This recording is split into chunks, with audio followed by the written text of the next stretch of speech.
तो पंडित जी जैसे ही सुनते हैं कि हमारे घर में पुत्र का जन्म हुआ है, श्री राधे। सभी भक्तजनों से निवेदन है कि कृपया सभी लोग भागवत जी का प्रसाद लेकर ही जाएं। कथा का फल आपको तभी प्राप्त होगा जब आप कथा का प्रसाद लेके घर को जाएंगे, नहीं तो 3 घंटा कथा सुनने का कोई मतलब नहीं निकलने वाला।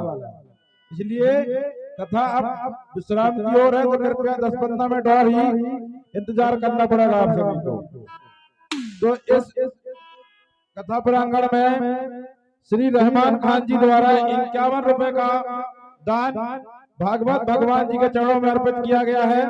सभी लोग कृपया उनके सम्मान में तालियां बजाने की कष्ट करें। जय जय श्री राधे।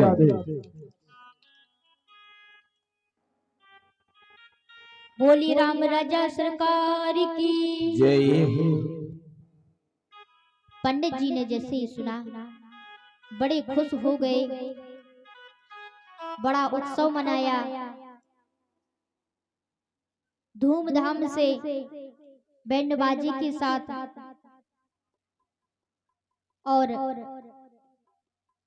जो फल धुंधली देवी ने और उनकी पत्नी दोनों ने मिलकर के जो फल गाय को खिलाया था, 3 महीने बाद उस गाय ने भी एक बछड़े को जन्म दे दिया। वो बछड़ा कैसा है, अब यहाँ पर ध्यान दें।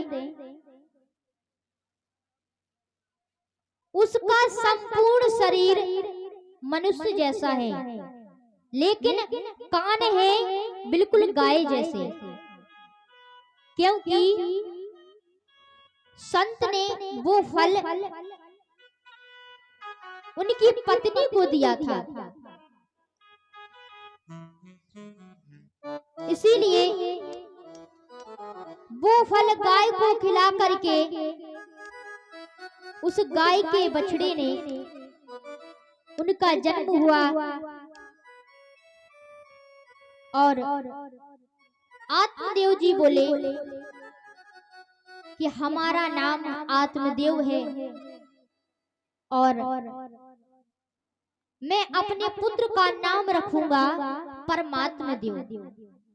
तो धुंधली देवी कहती हैं, अरे बा, 9 महीने पेट में गर्भ में मैंने धारण किया और नाम रखेंगे अपने नाम से मिलता जुलता। धुंधली देवी कहती हैं, मेरा नाम है धुंधली, तो मेरे पुत्र का नाम होगा धुंधकारी।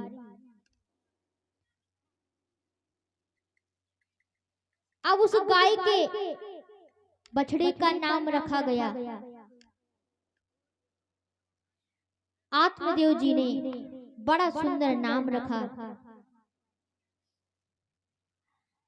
गोकर्ण। अब यहाँ पर जिस घर में इकलौता पुत्र हो,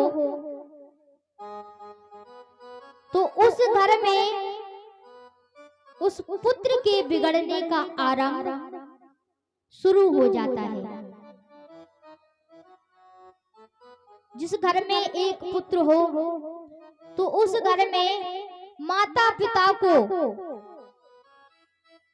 छोटे से अपने बच्चों में सुंदर शिक्षा देनी चाहिए। अगर घर में एक पुत्र है और वो ज्ञानी है,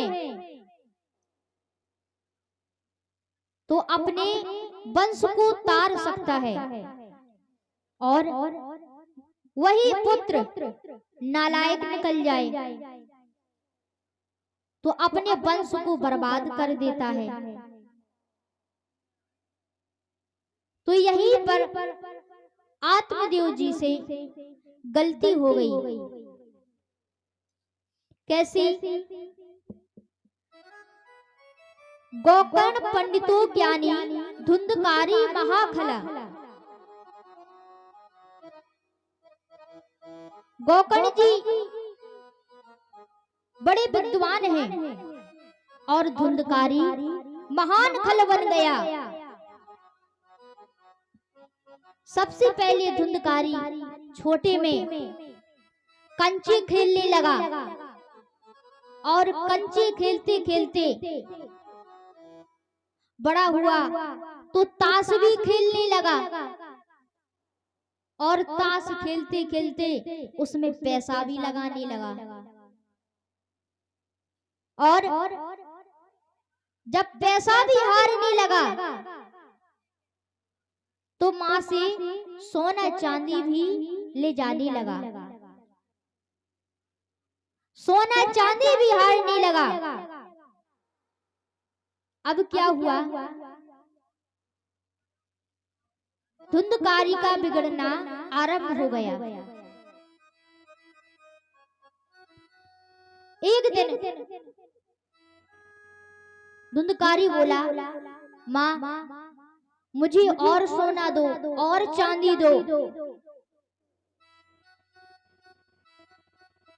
माँ दे देती, ले जाओ बेटा, सब तेरा ही तो है।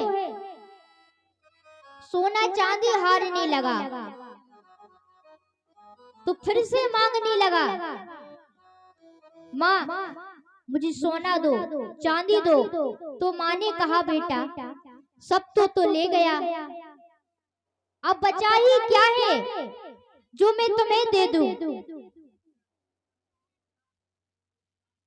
पंडित जी बोले, मेरे मंदिर जैसे घर को आज तुमने नरक बना दिया। जगह जगह शराब की बोतलें पड़ी हैं।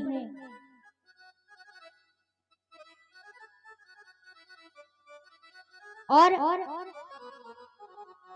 जैसे ही पंडित जी ने कहा तो धुंधकारी कहता है, अरे पिताजी आप कुछ नहीं जानते, जो हम करते हैं ठीक करते हैं। पंडित जी कहते हैं, हमारे सुंदर जैसे घर को आज नरक का अंडा बना दिया हमारे पुत्र ने। इससे अच्छा मैं तो बिन पुत्र के ही ठीक था।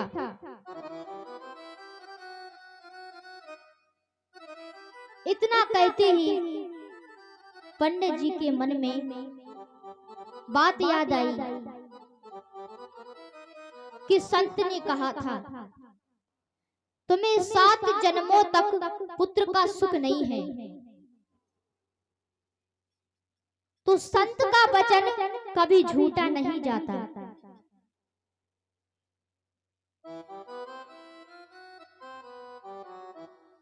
अब क्या हुआ?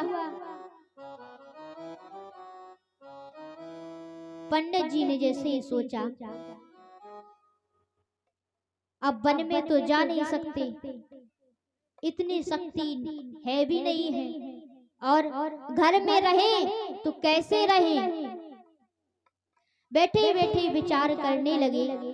इतने में गोकर्ण जी आते हैं और गोकर्ण जी हाथ जोड़ करके करते हैं प्रणाम और पिताजी से कहते हैं, अरे पिताजी क्या हुआ, आप इतने उदास क्यों हो?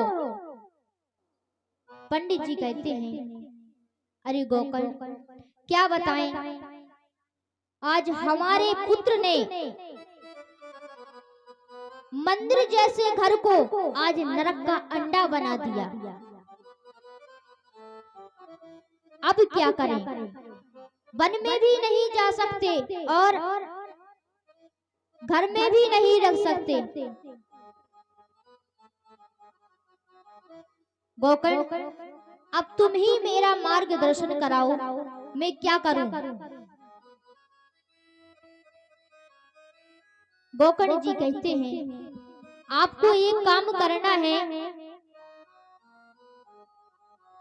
आप एकांत जगह में बैठ करके अपने नेत्रों को बंद करके सिर्फ एक ही बात सोचो, इस संसार में हमारा क्या है। गोकर्ण जी दर्शाते हुए कहते हैं, आप सिर्फ एक ही बात सोचो, नेत्र बंद करके अगर मैं आंखें हूं तो आंख फूट जाती है, मैं इन्हें रोक क्यों नहीं पाता। अगर मैं हाथ हूं तो हाथ टूट जाते हैं, मैं इन्हें रोक क्यों नहीं पाता। अगर मैं पैर हूं तो पैर लंगड़े हो जाते हैं, मैं इन्हें रोक क्यों नहीं पाता।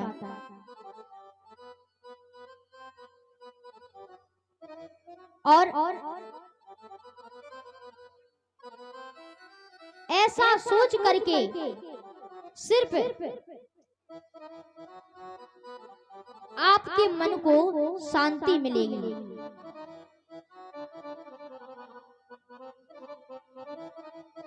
तो इतना सुनते ही पंडित जी वन में चले जाते हैं और भागवत जी के 10वें स्कंद का पाठ करते हैं और भगवान को धाम को चले जाते हैं। इधर धुंधकारी सोचता है चलो ठीक है, पिताजी तो चले गए, एक बला तो टली यहाँ से, जो रोज कहते रहते हैं ऐसा करो वैसा मत करो।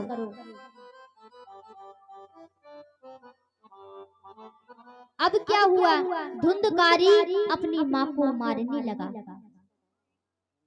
बताओ सोना कहाँ है, चांदी कहाँ है, मुझे पैसा दो। तो धुंधली देवी कहती है अरे बेटा, हमारे पास कुछ नहीं है, हम कहाँ से दे दें।